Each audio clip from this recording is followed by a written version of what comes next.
I am Pamela Aaralyn, Clear Conduit Channel since age 5. For those of you who don't know me, you can find more about my work at aurareader.com. You can find me at my spiritual community, which is primarily on Facebook, and it is listed at facebook.com/groups/aura reader. So, yeah, that is how I started out. Everything for me is energy.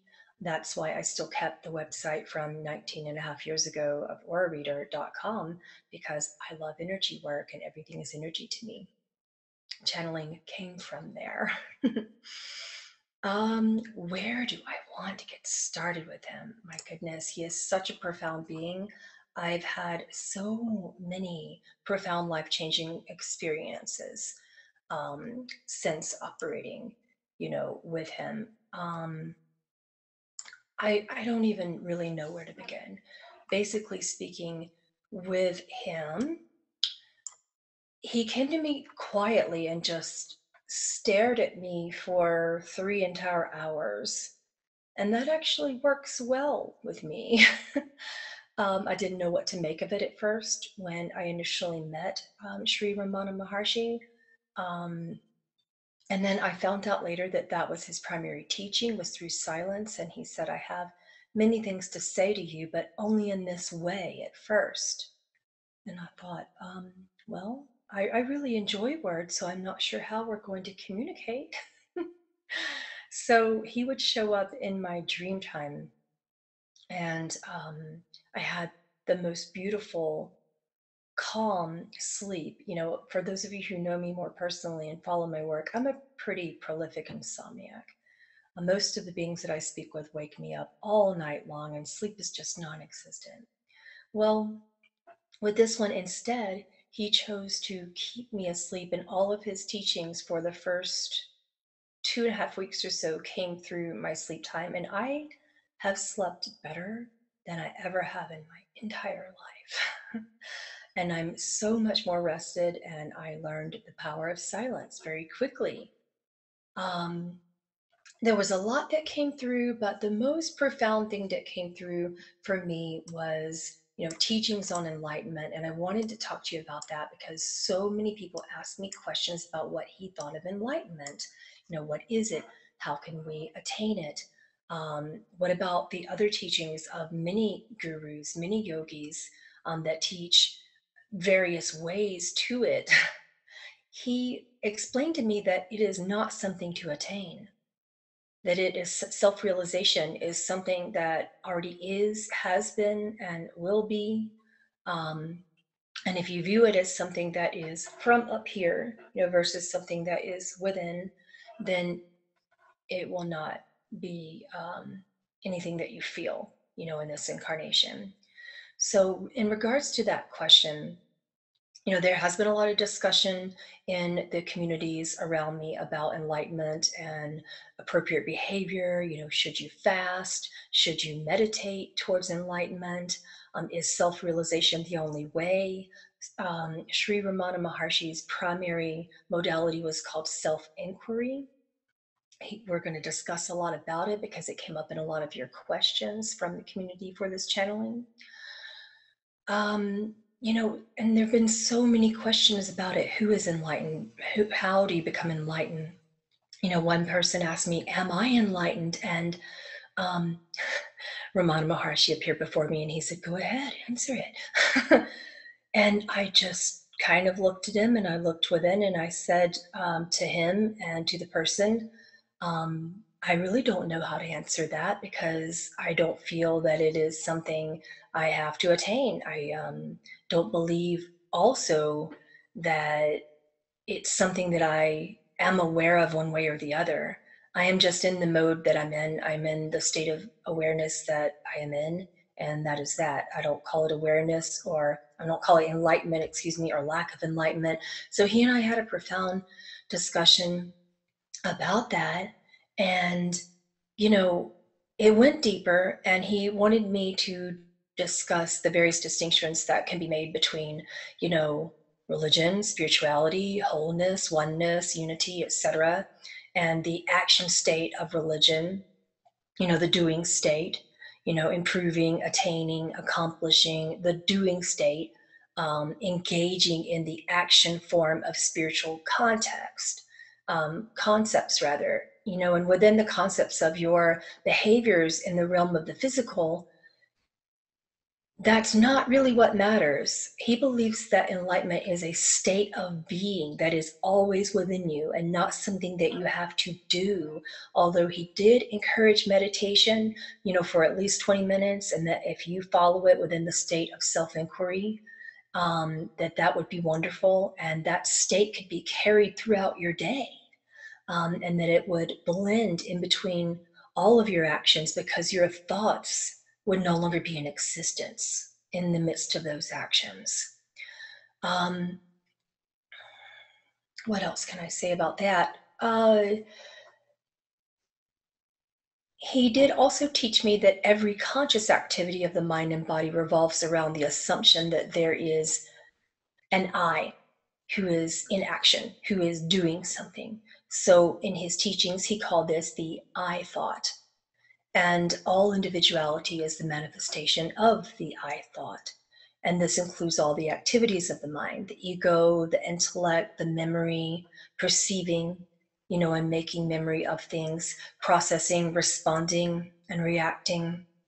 So it's the stopping of individual thoughts and the absence of the I thoughts that is the hallmark of self-inquiry and thereby self-realization. So Sri Ramana often stated that after self-realization, there is no thinker of thoughts, there is no doer of actions, there is no awareness of individual experience. Your entire state of being becomes capital I, the I am, and it permeates within all that you do to an extent that you are not aware of anything in the same way that you used to be at all. So in our various communities, when we toss around the word enlightenment, what do you really mean? How far do you want to go with that here today? There were many questions about enlightenment in this channeling, and many of the questions that you put on my spiritual community will be answered today about that. And what he basically taught me was that since the self, capital S, that's the higher self, is the only thing that exists in divine truth and reality, the I thought, the little I, must be a mistaken assumption, which has no real value of divine truth in it, truth, capital T. So it can only appear to exist by identifying with objects, thoughts, and the mind, the physical world. So when thoughts arise, the I thought claims ownership of them. So I think, I believe, I want, I act, but there is no separate I thought that exists independently of the objects it identifies with. It only appears to exist as a continuous entity because of the constant flow of identifications, which are taking place. And I'm hoping that that's making some sense here. Another thing he taught is that almost all of these identifications can be traced back to the assumption that the I is limited to the human body. And another thing, within all the various discussions of the body, that he taught me was to stop identifying with the body. So through his practice, which is called self-inquiry, which we'll be discussing in great detail today, the dissolution of this limitation is the principal aim of his modality. It's the principal aim of self-inquiry, separating the subject I from the objects of thought which it identifies with. Okay, let's move on. We've already got a few questions. So I'm going to be going back and forth between the questions that you put in the spiritual community and the ones that are live here today. So we make sure we honor the people who are working and can't be here with us today. The first question from our spiritual community is, can one really self-realize and hold a job, have a family, etc.? I love this question, by the way. He is the one, two actually. Maharaj is another, who wrote the I Am discourses, and the book I Am That was all about his teachings. We channeled him in my channeling called the Two Masters of Advaita. So this particular guru I love so much because his view on this is vastly different from any other master. And you're going to love what he has to say about it. Here it is. He says, there's no conflict between work and wisdom. A life of action need not be renounced. If you meditate and practice self-inquiry even for 1 hour a day, this state of being will carry into all of your daily activities, and you can thus maintain this state. It'll flow into your work and family activities very effectively. Your behavior towards people, events, and objects will shift, and the only thing one should renounce is selfishness and attachment to the material world. Give up the false self, the ego. This is the true renunciation. And please remember, it is not your old personality who will be working and functioning in the illusion of the world. It will be your realized self. Okay, let's take a live question.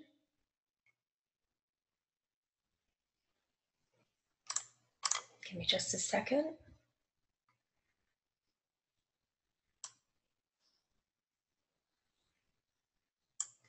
Is it possible to follow a passion through sheer intuition only to experience the opposite of the law of attraction, attracting the exact opposite of what you want in just about every area of your life, while being aware it is happening, but not finding a way out of the pattern?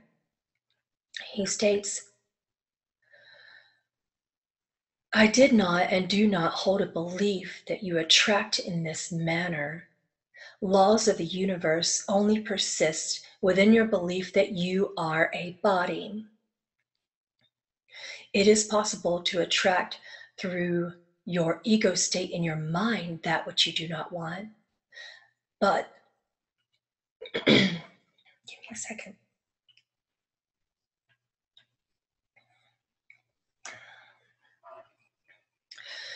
However, the journey of the physical, when released appropriately, when you detach appropriately through proper self-inquiry,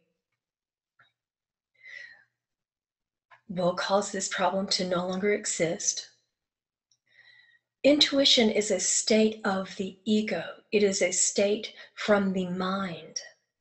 Your deeper gifts and abilities arise from your higher self. Follow this instead. And then there would be nothing to attract, because this is a law of existence within the lower planes, the third dimensional planes of existence, as you shall call it, will attract what you want from your lower mind, from your egoic states only, until you are self-realized, at which point this law can effectively be mastered within yourself, but not until then. Okay, let's take another question from the spiritual community, and it is, in such a noisy world, can silence be achieved with one's mind? I love peace and quiet, but it is not always the setting for me when I need it. Can we tune it out? Sometimes I find the slightest noises are extremely agitating to me. I don't like the sound of people eating, chewing gum, tapping a foot, pen, etc. Is there a reason this happens to some of us?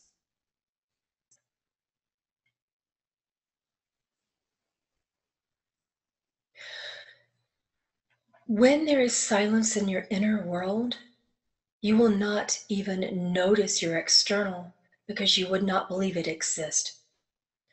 You would only operate under the truer knowledge that you are one with your environment, and there is silence within all noise at this point. When your self is in the driver's seat, then your concern is no longer. And now, when he explained this to me earlier, because I have some of the same issues, and I asked him a similar question, I was actually out of the house, and I was really annoyed by an engine sound in my car. And every summer, there's a heat shield or something in my car that makes a real rattle. And I'm very sensitive to sound. And he said, is that fear, agitation? Does it come from the same place? Go deeper within to understand what you feel in this moment when you hear a sound that agitates you.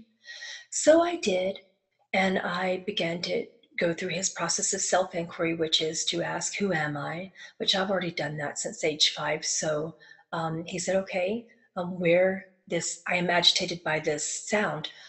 Where does this thought arise, and to whom does it arise? And I said, well, it's arising from my mind. And he said, well, does your mind exist when you are in peace? And the answer immediately was no, and I could no longer hear the sound. It literally just went away. and that was interesting because my teenager in the car could still hear the sound, and he was highly annoyed by it, but I could not. So let's move on to a live question and answer. Let's see.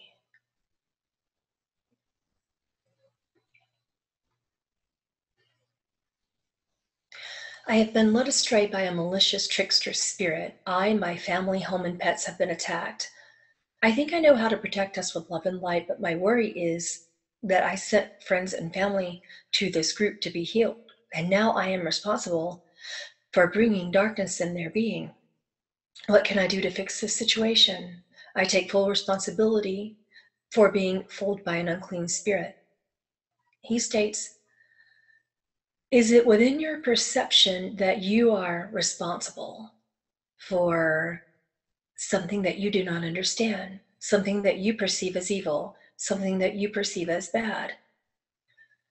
I urge you to sit deeply within your higher self.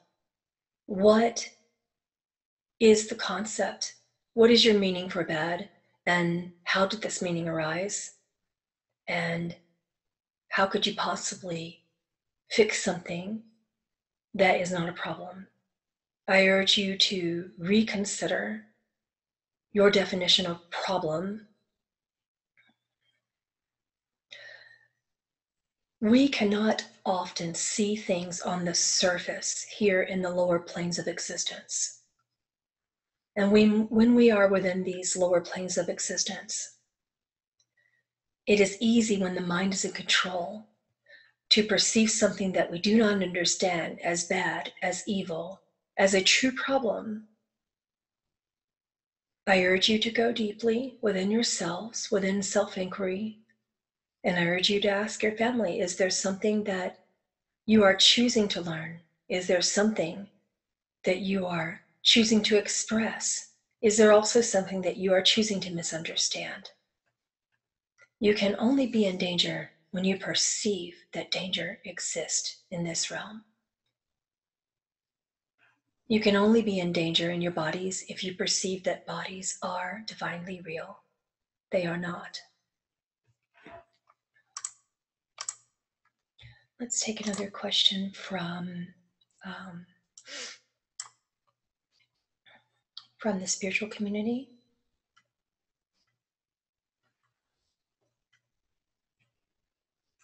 Can you ask him how we can bring up feelings in meditation? For example, in my meditation, I'm wanting to bring up feelings of love, confidence, joy, and other related emotions to use them to attract manifestations that will bring me those same feelings. He states, the goal of meditation within self-inquiry is that feelings arise from the mind. The mind and the body do not exist within divine truths. Therefore, they are not relevant in meditation. If all thoughts cease, all feelings cease, truth remains, and then one steps into Satchitananda, bliss consciousness. From Satchitananda, all feelings that are positive to you during and after meditation will arise gently and with no provocation. Let's take another one from the Q&A, from the live Q&A. Have you seen God?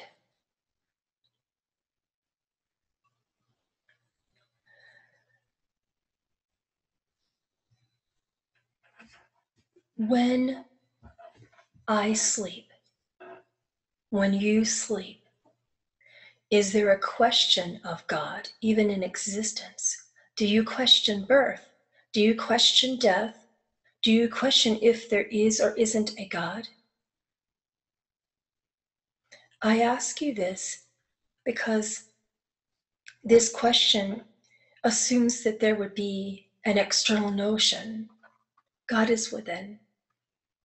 You cannot perceive what is within when you seek externally.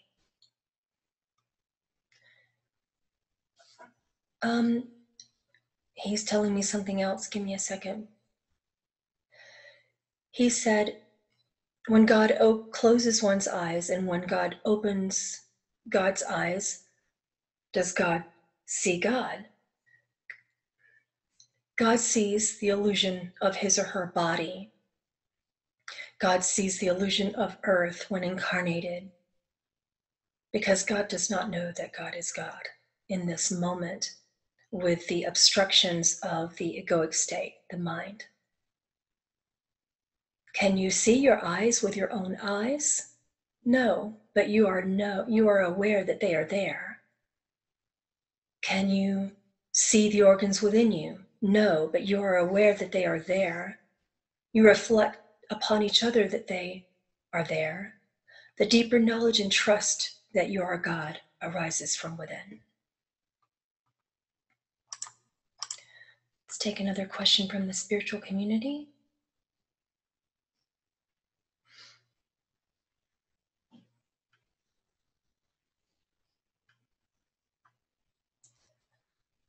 My ego wants to be in charge and wants to live forever.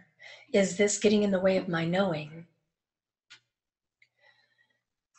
He says, when the little I wants to be in control of anything, this is called attachment.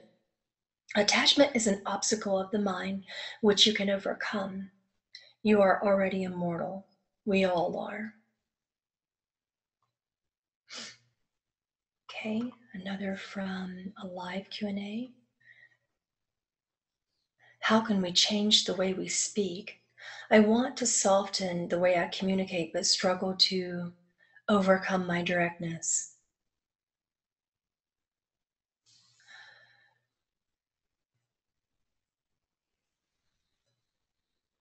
I'm going to give you a brief example of something that he taught me.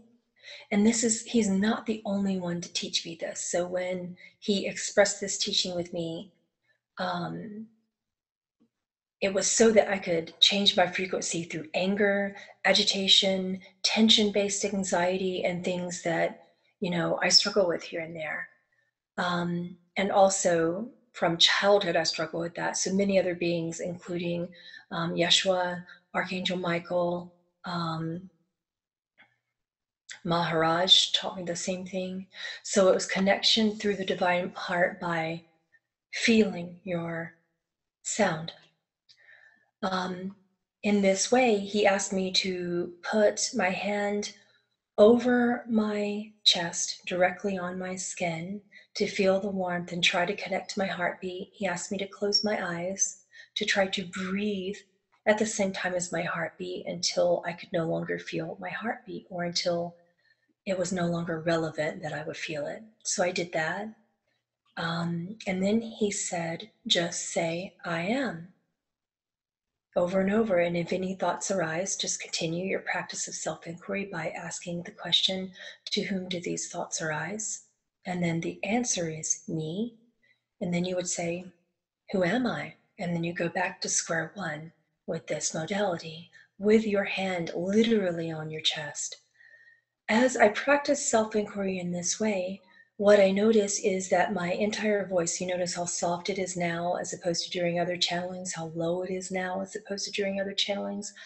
I begin to not wish to speak. And I began to realize that the connection to words was really no longer necessary.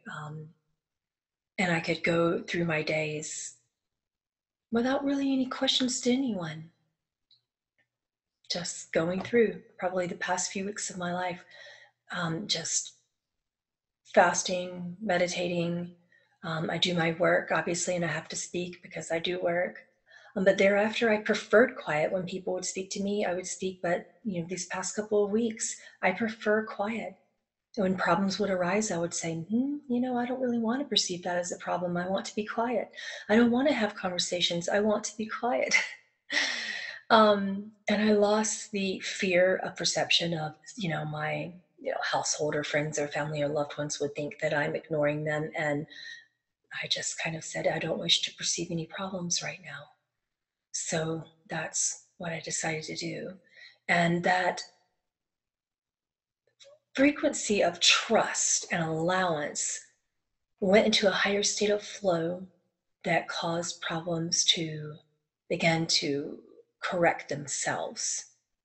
So for those of you who worry a lot and have anxiety, these exercises of self-inquiry will not only change your words, but it'll make you release the need for them. And this is also discussed in many of his discourses about his silent teachings. Okay, let's take another question from the spiritual community.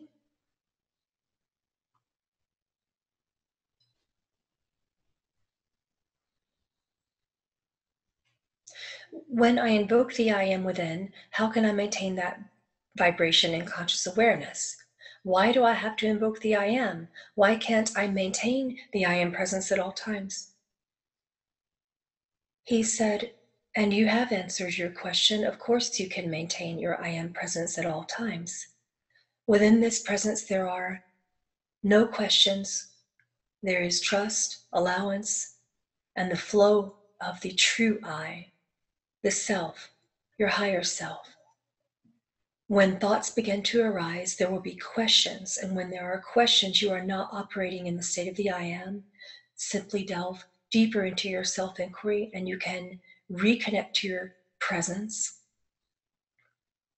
Okay, he's giving me an image of the sunset and the sunrise. So this is very appropriate to me because I love sun gazing. A few days ago, which was the only day actually I was able to get up early and sun gaze for the whole week. I was sun gazing early in the morning, and we were talking. He was by my side, and we were talking about self-inquiry. And I said, I'm having an issue maintaining the I am throughout my day as my thoughts get in the way. And he said, "Oh, you want it now. You don't have much patience." And I said, "Yes, that's true." And he said, "Well, when the sun comes up, does it come up all at once? Does the moon go down all at once? Does the darkness of the nightfall go away all at once? The sun rises a little at a time. Be more patient with yourself and continue your practice."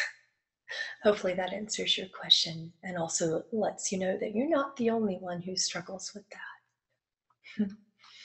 Let's take another live question.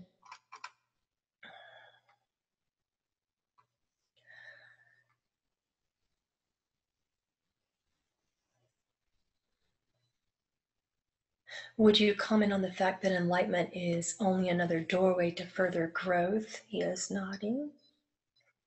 That there is never an end point, he nods again. Only further movement forward in the growth or in evolvement of consciousness. He says enlightenment just is. There is no forward, there is no backward. It is coming in its awareness. Awareness is enlightenment. You may perceive when the mind becomes an obstruction that you are moving forward and backwards, and in that belief it is true that you are within your lower self. But in divine truth, there is no forward or back. You cannot lose what always is and what always will be. The word evolvement or evolution of consciousness involves an assumption that one must grow. You are already evolved. Take another question from the spiritual community.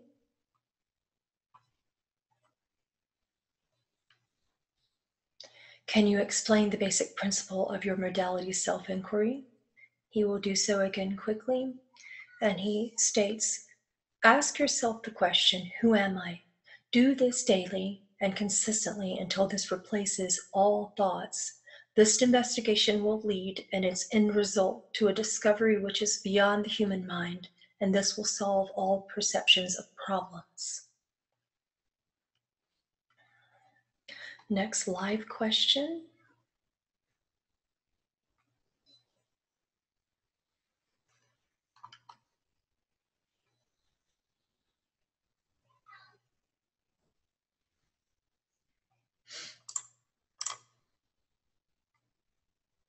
Is it beneficial to learn from our higher dimensional selves?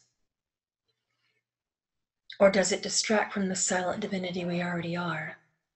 He pointed to your latter question and said that is your answer. He said it is the awareness of the higher selves that is relevant. You are not learning from. Learning implies that you are within your egoic mind state. There is nothing to learn, you already are. Question from the spiritual community, why is concentration so hard for me? And he states, to ask the mind to kill the mind is like asking the thief to become the policeman. He'll go with you and pretend to catch the thief, thus accomplishing nothing. Turn inward. If you inquire from where the mind and thoughts arise, they will both cease to exist, leaving true self exposed. If you seek the source of the mind in your inquiry, you will find that the mind does not exist at all. Okay, next live question. I'm planning to receive combo in a ceremony tomorrow a.m. I'm feeling a good bit of fear. What are yours or his thoughts on this medicine? I have great hopes for its healing effects in body, mind, and spirit, but I know the experience can be rather unpleasant, albeit brief. I had a great experience with ayahuasca last year, if that's of any relevance.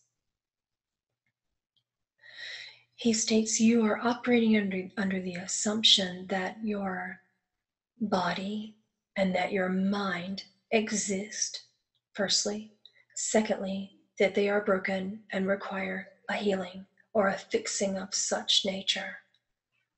The spirit does not require medicine. You are already whole. However, if you are experiencing fear, listen to this. The mind in its illusion can initially be an effective tool. If you are experiencing fear for any reason, retreat into silence. Even if you do not know what to do, trust the silence, and this will resolve your question. Next question from the spiritual community. What is the best way I can overcome my mind blocks and mental processes that are blocking my healing? And what is the best way for me to move out of my mind and into my heart center and stay there for extended periods of time? He states, in the process of self-inquiry, inquire daily with the question again, who am I? Remember that the answer has no association with the body, your name, your roles here on earth, etc. Sustain this practice daily before sleep and first thing upon awakening. At the point when no thought-based answer is reached, you will then know you are in the state of being that helps towards the release of your perceived blocks. If there is no mind, as mind is an illusion, how can it be blocked? This state of being will move into your days uneventfully and gradually merge into your truth. Your higher self will take over at this point in all areas of your life. Let's move on to another. Sometimes I slip out of awareness and get caught up in the illusion of separation again. How do I become aware of this quickly? He states, the moment you ask the question, who am I?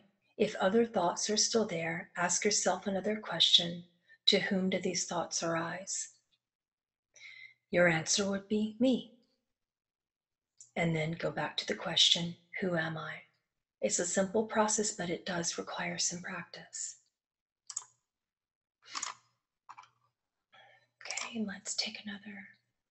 If everything is illusion, how can we be conscious at all? I would say things are not as they seem to be, but they are indeed real somehow. Things are expanding and changing perpetually, right? All illusions are real. They may hide deeper layers of meaningful information or even shapeshift into something else, but at the end of the day, it's all real. If not, we wouldn't be self aware and creation would make no sense. That's just my perspective. He answered this last night on my Facebook group, and I thought it was a beautiful answer, so I wanted to include it again for you guys. This is what he said to me last night about it. He said, mind consciousness, otherwise known as mindfulness, occurs at the moment of incarnation, but the mind is not real. True consciousness is hard to perceive while still embodied, but the balance is that we chose to create and be embodied and within our mind, illusion or not. Therefore, the challenge is to realize the self and bring it into our illusion until all becomes one. In other words, the illusions are here for your perception that you require growth. Do you have a favorite form of meditation? His answer is silent meditation.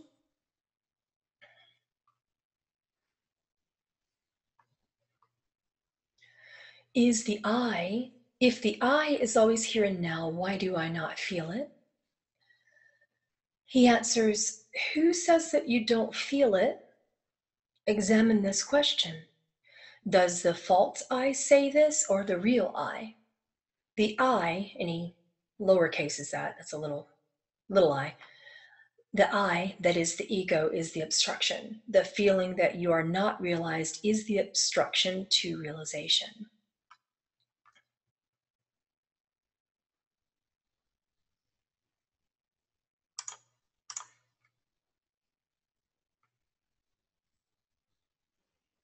How can I obtain the joy I had when I was younger now that I'm an adult? There's so much to do, paying bills, taxes, etc. Is that joy simply lost with maturity? He states, you are assuming that you must mature. You are under the trap and trick of birth and death. What is it that you grasp? If you grasp hold to money and hold tightly to it, although it is of the mind and the body, if you grasp to the paper that you have created from your trees, although it is these trees are in an illusion called earth, indeed, you will not be grasping onto your higher self because you are trapped within the cycles of birth and death. And within this, there is no such beingness. There is no such beingness within your bliss consciousness or awareness of Satchitananda. In order to step within, inquire, who am I? Release the thoughts and fears of what happens to you. What could possibly happen to a body if the body is not real? Perception of death? If death does not exist, what then? Next question. Could Sri Ramana Maharshi expand on merging ego with source to let go of the past? I also want to practice silence as a form of communication, but I am afraid of looking silly or stuck up to others. Did you mean to actually not talk to people with words? He said, about past, let go of what comes, let go of what goes, and then see what remains. The thought, who am I, will destroy all other thoughts. And like the stick used for stirring the funeral pyre, it will itself be burnt up in the end. And then there will be self-realization. Find the present. Whatever else you need will arise. Even with our present limited knowledge, humans suffer so much. Why should you burden yourself with worrying about the past? With regard to silence, there is a power greater than words, and this is called satsanga, which means association with being. Please remember that how others perceive you is a gift. This shows you how you perceive yourself, at least within your lower thoughts and the little I. Therefore, if you are worried about what others would perceive, and if they were to perceive you negatively, go deep within your heart in your practice. During satsanga, the association with thoughts of this nature will no longer exist for yourself or the being receiving this satsanga. There will only be liberation and the feeling of liberation. I can definitely understand what he means. I did not understand satsanga much until the past 2 years. So it was interesting that that I met a being who teaches this, these silent teachings. And what I learned when he allowed me to see his life, I would watch, anywhere from 10 to 20 up to 100 people at a time sitting in his presence, and he would not be saying a word. He would just be silently gazing upon them. And I noticed this in more of the modern healers of this earth as well, like Bracco. For those of you who follow him, he is practicing satsanga. And you'll notice, for those of you who are familiar with Bracco, that people in the crowd are crying. They're rocking back and forth and releasing that which needs to be released. I wasn't quite aware that I teach anything silently until the past couple of years, when many of you would come to me in private sessions and couldn't speak. And since you weren't speaking, then I wouldn't speak, and I would just honor the silence, and then people began to cry. And sometimes at conferences, before I'm really speaking, people are crying, or when people are hugging me, people are crying. And I kept asking myself, why are people so sad? So I asked him that same question, and he said, oh, they are not sad. They are releasing what no longer serves them in the little I. And then they are experiencing love, and then compassion, and eventually bliss. So this is a perception of the satsanga teaching, of which I wasn't aware that I do it all. It's just there. And this was something that he was known for as well. So I love it thus far. And I feel it when I sit with shamans. Shamans don't speak a lot sometimes in journeys. They just sit in satsanga, and their clients just sit and release. You'll notice this in psychiatry and psychology sometimes when you're wondering why your doctors aren't speaking much. They're actually doing something similar, but they're very unaware of it. Let's see, next question. Can you please explain your understanding between guru and disciple? He says, a guru is necessary at the time when the disciple and the student is still within the mind. There are many roles that are exchanged within the journey, and then the student becomes the teacher. At this point, the student is then the disciple. Next question. Have you reincarnated? He states, the jnani knows no truth in birth or death. I did not identify myself with my body, therefore I feel no need to be born, much less reborn. This is an implication of the perception that past does exist, and it does not.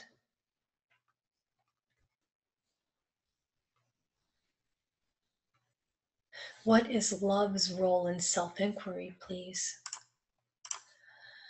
He says, love is there as a given. It is nothing to seek.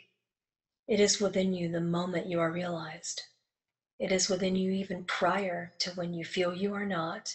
Love is always there. Next question, does it matter if we meditate lying down or sitting up? Can grounding occur when lying down? He states, the perception that grounding is necessary would imply that a body is necessary. I knew he was going to say that. Does it matter to you if you are sitting down or lying? Be comfortable.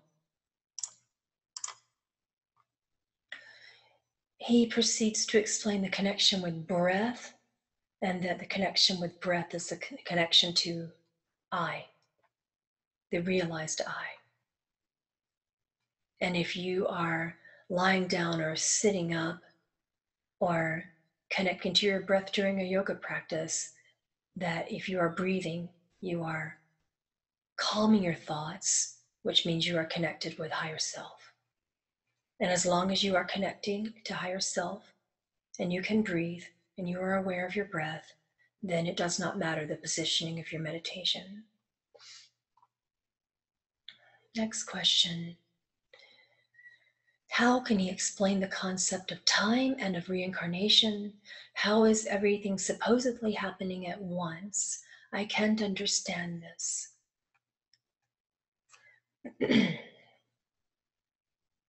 Time does not exist in divine truth. There is no past, no future, only now. There is no birth, no death, except those who create by believing in it. The real self is continuous and unaffected by time. The reincarnating ego belongs to the lower third dimensional plane of existence, namely thought. It is transcended by self-realization. Next question. Knowing that points of consciousness will take on an avatar in whatever reality or plane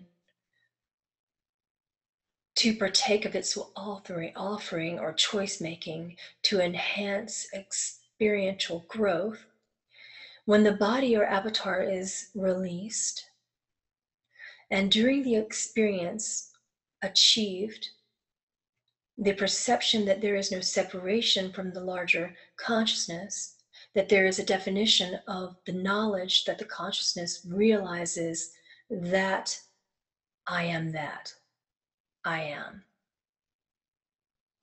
He says, that is not a question. You are that. I think he likes you, James, if that's your name.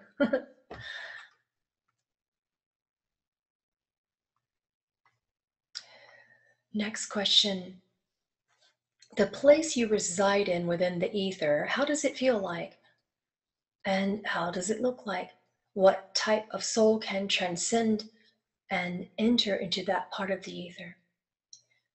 He states, I am the consciousness of bliss. Any soul who transcends thought can be there. Next question. Why do I feel disconnected even though I know God is everywhere? He said, the answer is within the word where. Where is God? Answer your own question. Go within.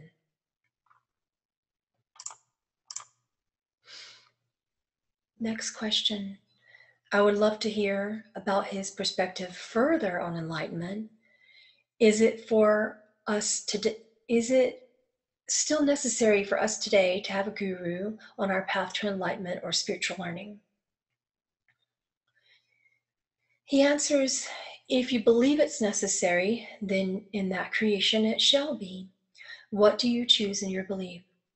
A teacher is always helpful so long as there are attachment to thoughts, mind, and body. Thereafter, what need would there be? Next question, what soul group is he a part of? Of course, he said, all, I am. Next question, why are we here? He answers, You choose many reasons for being here. You are primarily here to be of service, to be helpful to those who feel lost within the traps of the human mind. You are here not to liberate them or yourselves, but to realize that you have been free all along. Next question. A dear friend of mine has been diagnosed with breast cancer and is following the path of chemotherapy and radical surgery as she feels this is her only chance of cure and survival. There are so many other less toxic ways to help the body heal.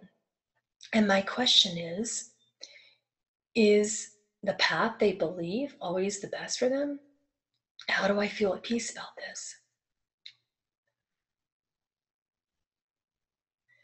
He states, if she feels it is the best path for her, this is the belief that will prevail.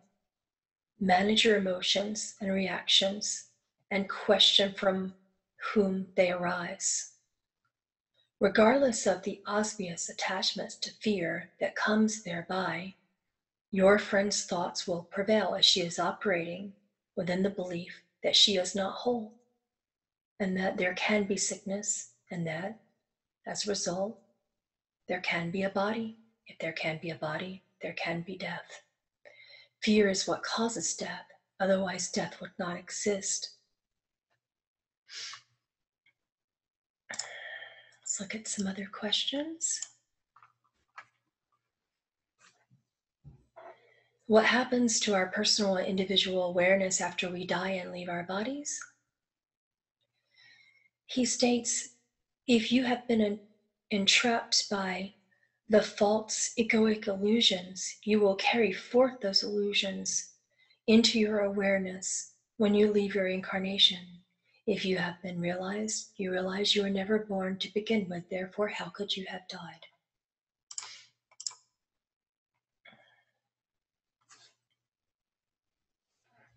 Just looking for another question. Give me a second.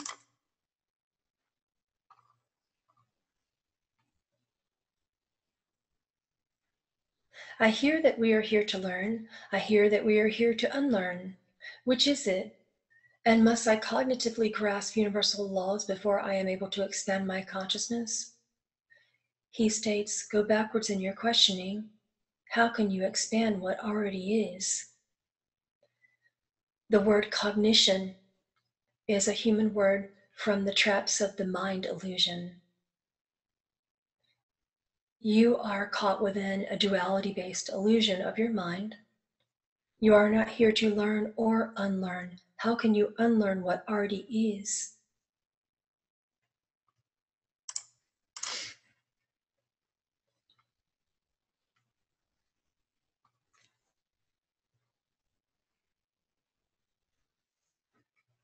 What is the relationship between Father, Son, Holy Ghost, and Jesus? Oh, I knew religion would come up eventually. He states, again, and you're seeking. How can you seek what already is perfect? Jesus was indeed realized. He is the Father, He is the Son, He is the Spirit, He is realized. As can you be? How can a relationship be with the perception of separation? They are all one. Next question. When I am meditating and have slipped into that blissful feeling, I lose my ability to express myself verbally and to ask the questions I would like to ask. He stops you and he said, and that is perfect. And he giggles. And then she states, I would like to start communicating with my higher self, but can only feel. And he said, and ask, who is that higher self? Who am I? Why does the higher self need to feel? Allow the higher self to speak to you. Within satsanga and within the silence, bliss will be a perfect feeling. Why should you change it? Next question. How much power exists in the strength of number frequency and then words themselves? 9 is the I in alphabet, as both are He states, words are not necessary, and they hold very little power until you begin to believe in them, as is the case with all language, whether they be numerological or alphabetical. Silence held a greater power over words always. Next question. Should we surrender having the faith that our higher self is leading us also in dealing with our third dimensional practical stuff? Or we have to put out our desires? He states, if you wish to create, you will have desires. There can be unity between creation and the self. When the self is involved in the point of creation, then it is the I, the true I, that is the creator. At this point, why should you release desires? If you are creating from the point of higher self, the realized self, then have desires.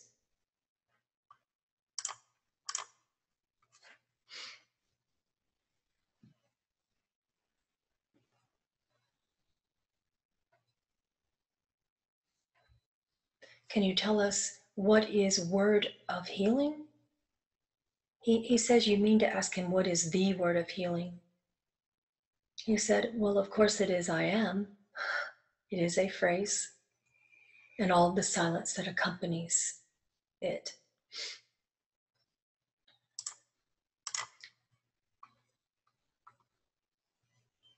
Next question. How can I best help myself in the state of the world? He said, do you question that there is a problem within the state of the world? How can there be a problem within an illusion? If it is not real, how much does it matter to you? How much do you choose to matter? What serves you, what does not? When you help yourself, you internally help the state of the world because the world is within you.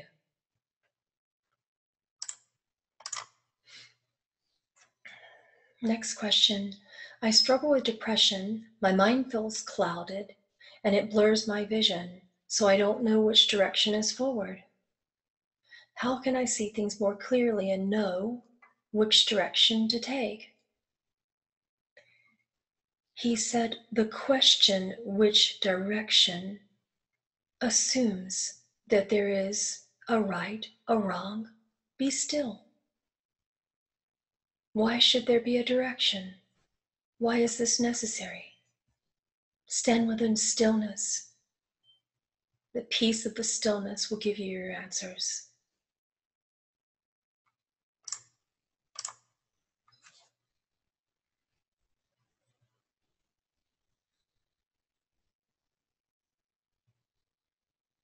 I am often moved to prayer which does not come from my egoic mind, praying for others as the Spirit moves me.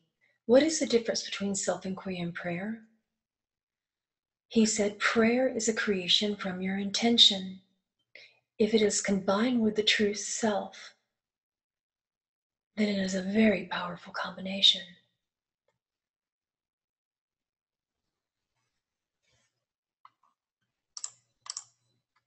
Next question. Why do I go through periods of spirituality and other times not?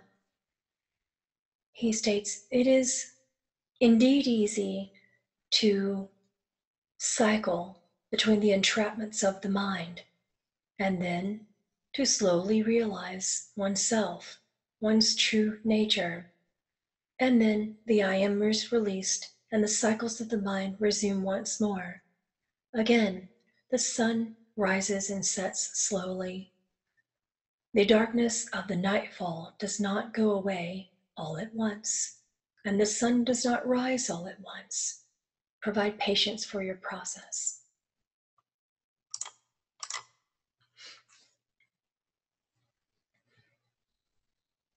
What is the next step I should take in my spiritual practice? Stillness, allowance, trust, The word step is an action word. Release action words.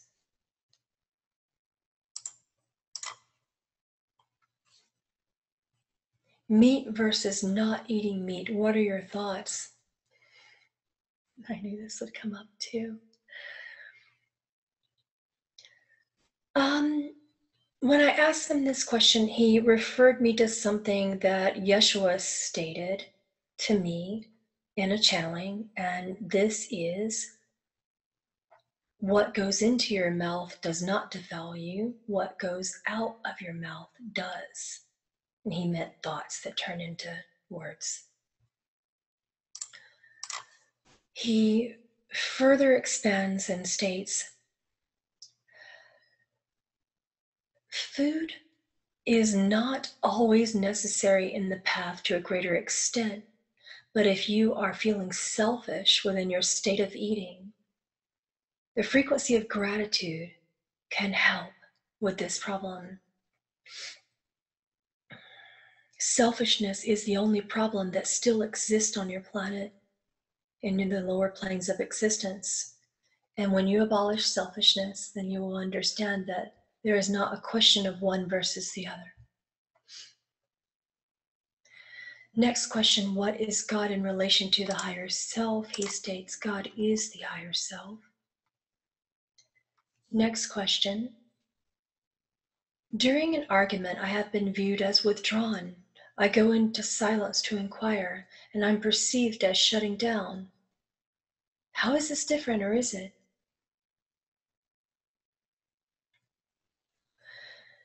He states, if you are feeling attacked, your ego will naturally shut down. If you go into true self-inquiry, you would feel no feelings of attack, and there would be no attack thoughts. This would be a true state of self-inquiry. If you are unoffended, then you know that you are in a true state of self-inquiry. If you are shutting down due to fear of having been attacked, and you are operating within attack thoughts, then this is not self-inquiry, this indeed is shutting down. But in the beginning stages, would it not be necessary? If you feel unsafe, by all means, shut down. Next question. Can you give us your perspective on experiences of coincidences and synchronicity? He states, they occur in the world of illusion that you are creating. You are creating a belief in accountability that something must be proven to exist before you go within to know that it does.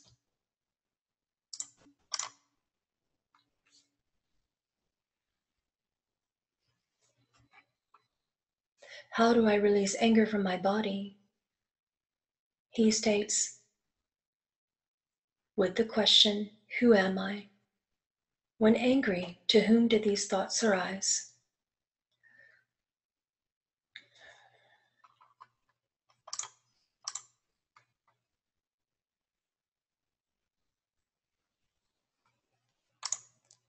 Finding another question, give me a second.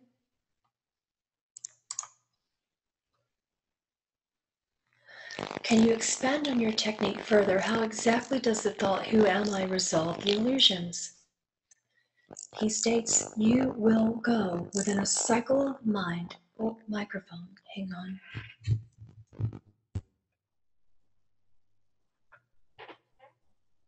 me a second to let the microphone reset. Okay, we appear to be good.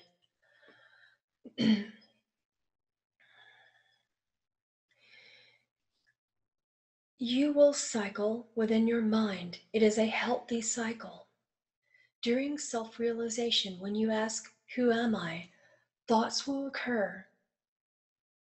Problems or perceptions of problems will indeed continue initially. But the more you ask, who am I? The silence within this divine truth will bring you back to your nature. And then perceptions of problems will no longer occur. You may see the world around you, but you will see its illusion as opposed to a problem within the illusion. The deeper the practice, the less the problems of the illusions will be seen. As long as you believe that you are a body, then you will perceive a problem within the illusion. Perhaps there is a balance. What if the truer I, the self, became active within the illusion? Then this would become divine creation. And this is why you're here.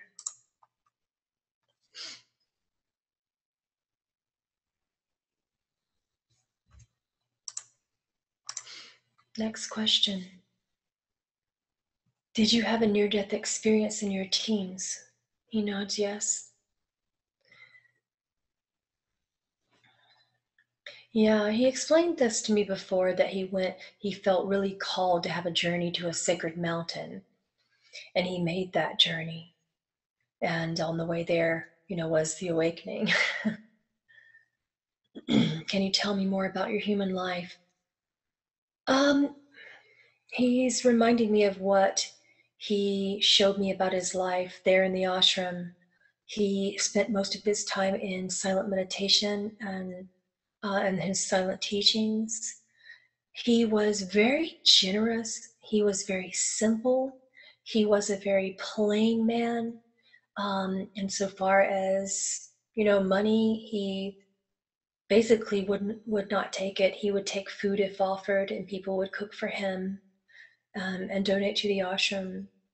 When people would sit with him in the ashram, he would not touch a bite of food if they were to sit with a meal until every single human or animal also had their food and was ready to eat. And the moment they took a bite, then he would take a bite. This is how generous and benevolent and loving he was. It was an interesting thing, in India at that time, where perceptions of different animals, some were perceived unclean. And he had a favorite dog. Any stray animals that would come into the ashram were allowed. There were animals all over the ashram. And it was a beautiful experience. And he treated them with respect and benevolently, as he would any guru or master or disciple. So he valued all life, human, plant, and animal. He was primarily vegetarian. He wasn't vegan. He did eat, milk and cheese and other things like that. And then he went through periods of time where he felt it necessary to fast, which is what he taught me, which is why I've been on, my particular journey with fasting, for those of you who are following my work more deeply. He had a beautiful life. It was that of the Satchitananda and silence and bliss. He was wonderful.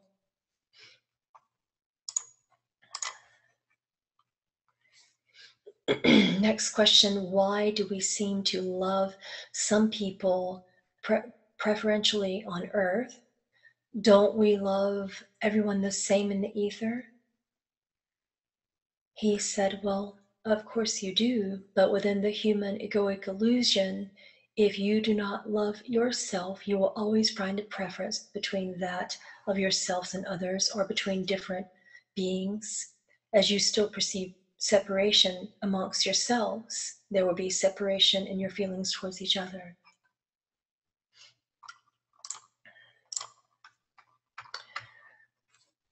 How does one instill belief when the inner skeptic is dominating? I feel this lack of belief is hindering my spiritual path. He states, and if you feel that it is, it likely is.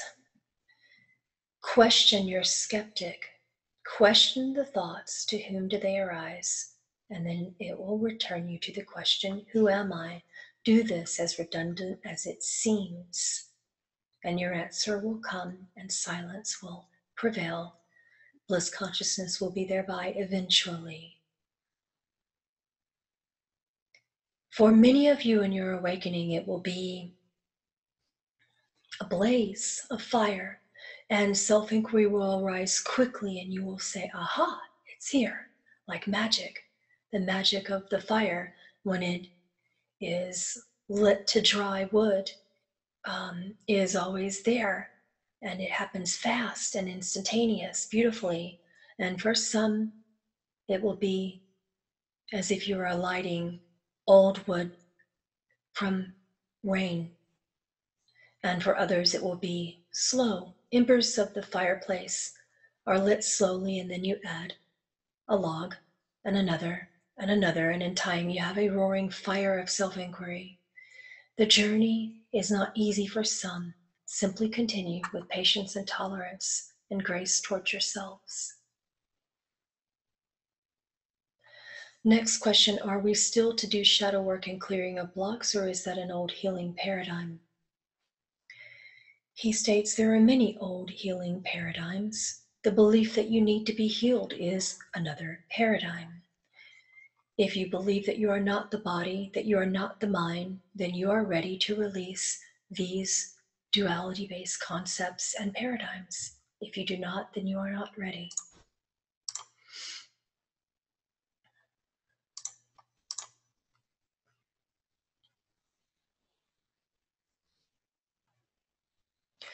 What is his comment to the ascension process of humanity and to the awakening of who we are? He states, humans are still caught in the cycle of birth and death and reincarnation, and birth and death and reincarnation. And while it does not exist, as long as you believe that it exists, how can enlightenment, all of these words that you choose, ascension, realization, how can these things occur if you feel that there is something to attain? From whence does this thought arise? Why do you need to go higher from somewhere? You are here now. Focus on you as you are now.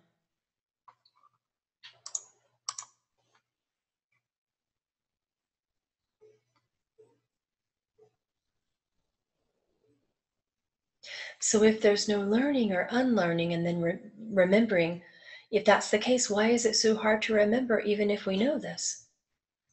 He states, what are you trying to remember, dear one? You already are.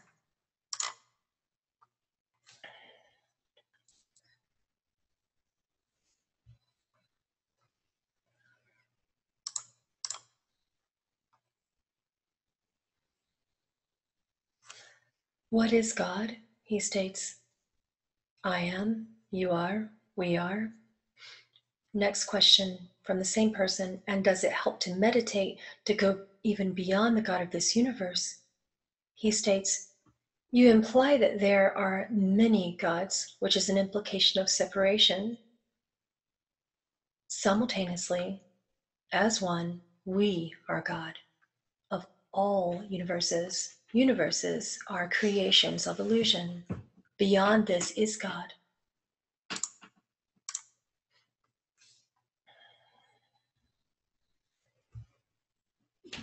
How do you stay connected to the I am when you are triggered or when an emotional wound is touched? He states, with the process of self-inquiry, if you feel something that you perceive as bad or negative, you would ask, to whom do these feelings arise? And to whom do these thoughts arise?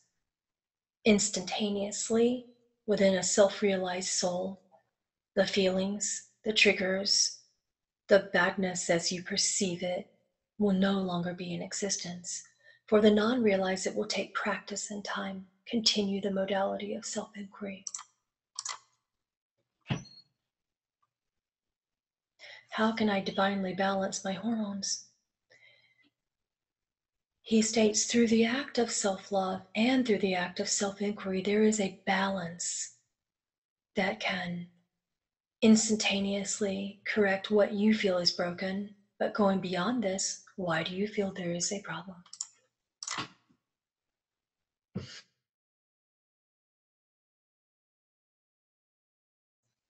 He is nodding.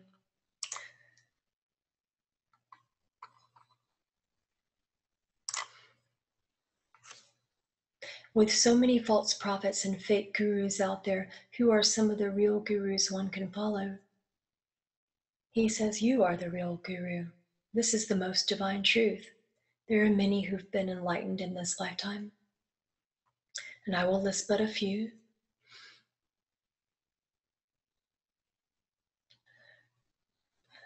Okay, I'm going to try to pronounce this. I'm hearing it as opposed to seeing a spelling. Um, I'll just try to let him talk it through me. Is Adi Da Samraj, I believe is who I'm saying. So for those of you who know this being, this is a self-realized being. Maharaj as well. We channeled him, maybe a month ago in my YouTube. The Masters of Advaita.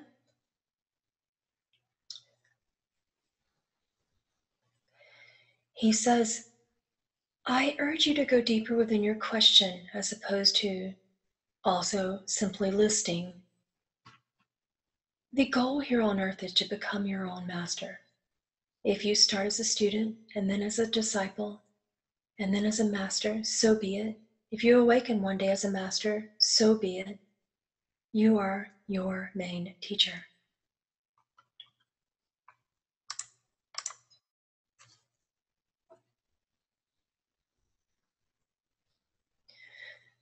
Do we really have different guides, or are those different frequencies of our higher selves?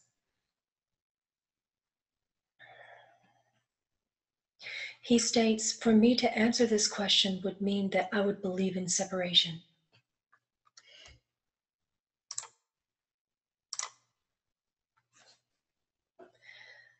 Is Sri Ramana Maharshi now in any form of any kind, including thought form or other? He states, I am beyond thought. I am simply in Satchitananda. I am not in form or in a body.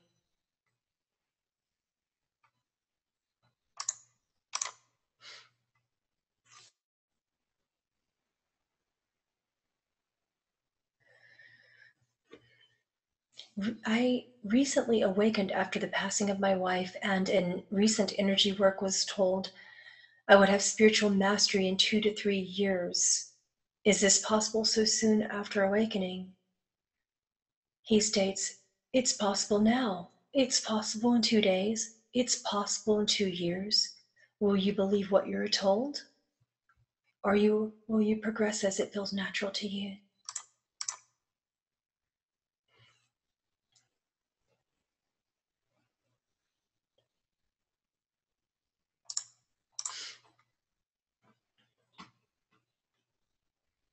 How can I heal my relationships with the collective consciousness and feel safe existing? He states, as long as you believe that there is a problem within the collective consciousness of humanity, then you will not feel safe existing.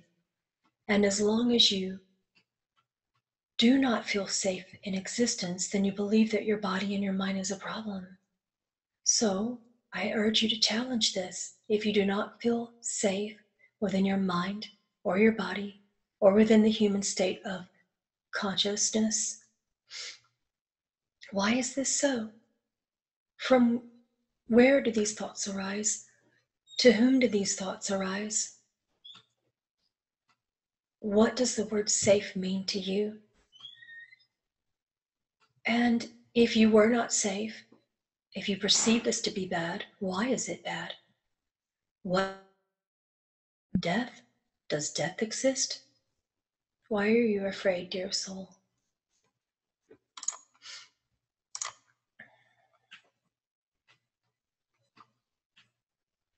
How do we know we are self-realized? He states, a master does not question if he is a master, if he is a student, if he is a disciple. He simply is. There is no question within the mind of the realized.